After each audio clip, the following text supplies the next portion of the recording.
into a hangar at an airport near Warsaw on Monday evening. The fire department confirmed 5 people died and at least 8 people were injured, 2 of them seriously. The hangar that the Cessna hit was used as a bar and a meeting place for people using the airport. There were 3 pilots in the plane. 1 of them died and the other 2 were taken to the hospital. The injured persons were in the hangar. 1 of them is a child. The causes of the incident are not yet known.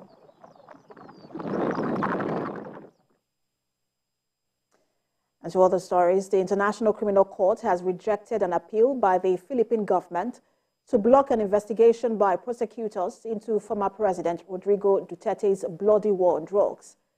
The ICC judge says the dismissal by the Hague-based court, means the Philippines has exhausted its options to appeal. The decision comes after the ICC said in January it will revive its investigation into possible crimes against humanity during former President Duterte's tenure. More than 6,000 people have been killed in anti-drug operation since Mr. Duterte launched his controversial drug war after taking office in 2016, and that's according to police data. Many of the extrajudicial killings of suspected drug offenders occurred in the poorest areas of the country, and independent monitors believe the number of those killed could be much higher.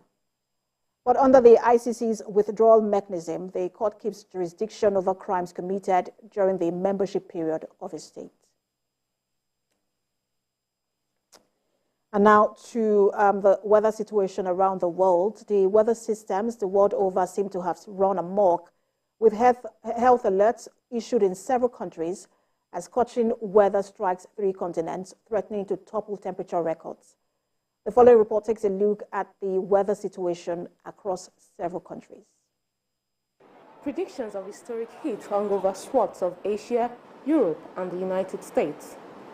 In Japan, authorities issued heat stroke alerts to tens of millions of people in 20 of its 47 prefectures as near-record high temperatures scorched large areas and torrential rains pummeled other regions.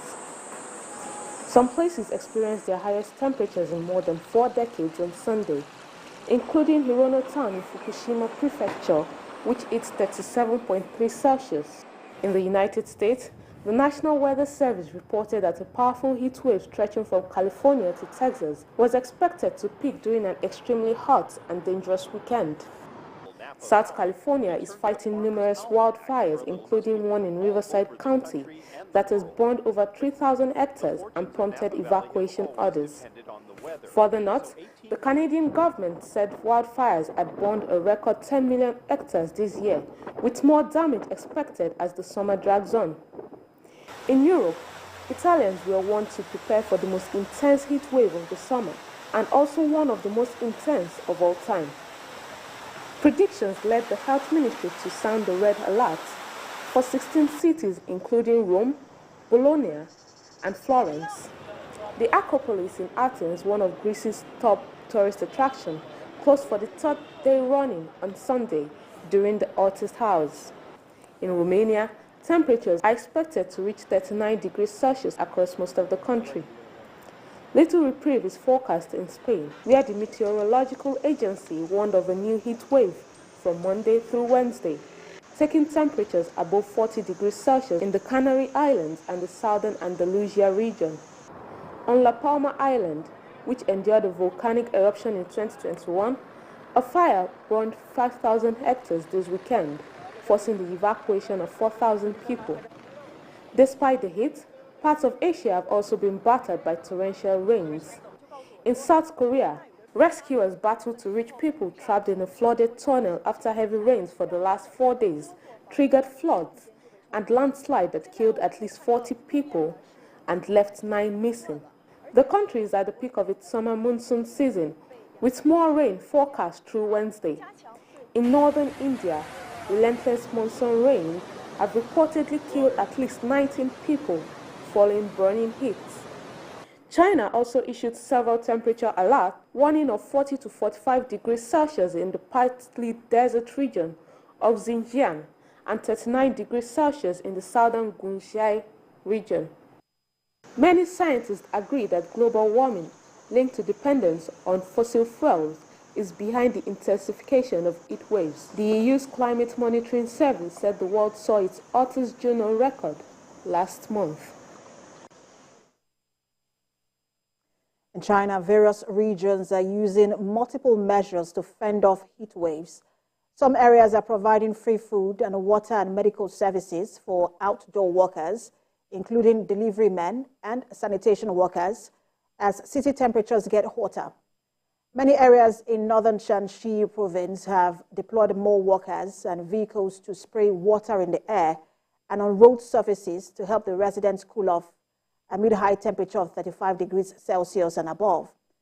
Duhong City of northwest China's Gansu province has seen its highest temperature, which has surpassed 40 degrees Celsius.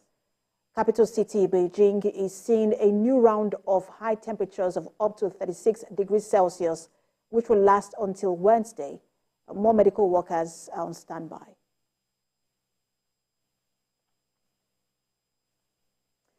Hundreds of firefighters, aided by planes and helicopters, are tackling 3 wildfires that broke out on Monday near Athens for a second day.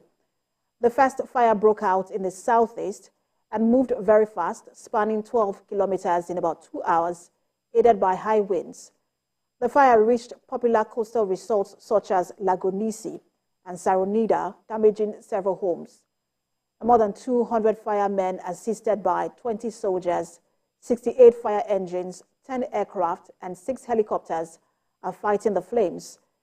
The fire service say the latest development is the most difficult. And still on the heat wave in Ecuador, the government has launched a new initiative to stem the negative effects of the El Nino phenomenon.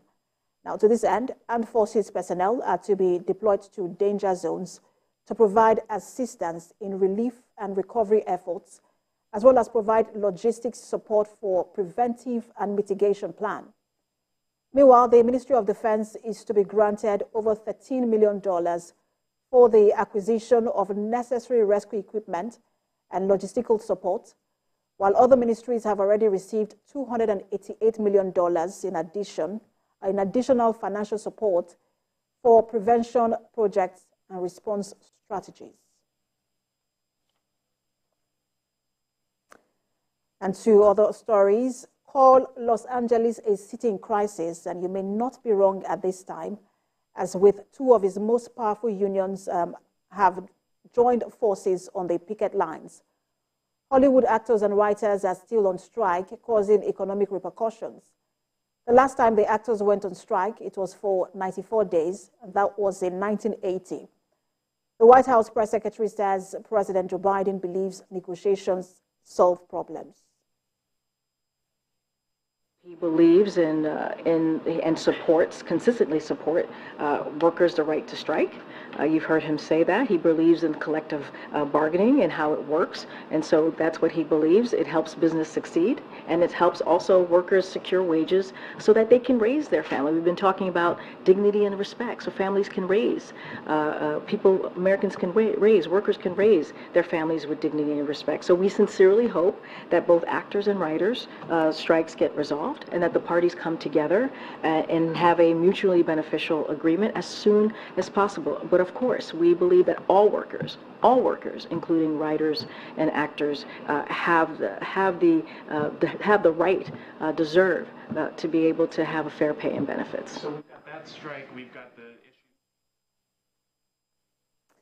And that's the word now. We'll have more updates at 4. Thanks for watching.